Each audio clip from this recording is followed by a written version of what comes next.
Hello दोस्तों, तो आप लोगों का स्वागत है मेरे ब्लॉग में। तो आज मैंने अचार बनाया है, तो चलिए आप लोग को दिखाते हैं। वो आम का अचार है, तो चलिए आप लोग को दिखाते हैं कि कैसा बना है। आप लोग कमेंट में ज़रूर बताइएगा। तो देखिए, ये मैंने थोड़े से अभी अचार बनाए हैं, देख सकते हैं। मुझे तो आता नहीं था, फिर भी मैंने कोशिश ज़रूर की है। तो आप लोग कमेंट में ज़रूर बताइएगा कि ये बना है कि नहीं बना है।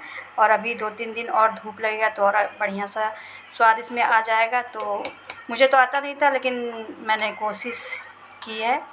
तो आप लोग कमेंट में ज़रूर बताइएगा कि अचार बना है कि नहीं बना है। और कटहल का भी अचार बना रहे हैं, तो वो भी अभी 2-3 दिन धूप में सूखने के बाद इसमें तेल मसाला मिलाया जाएगा। तो आप लोग कमेंट में प्यारा प्यारा कमेंट ज़रूर कीजिएगा कि मेरा अचार बना है कि नहीं। मेरे हाथ से जो अचार मैंने आम का बनाया, कटहल का बनाने जा रही हूँ, तो बना है कि नहीं बना है। तो आप लोग ज़रूर कमेंट कीजिएगा प्यारा प्यारा। तब तक के लिए बाय बाय।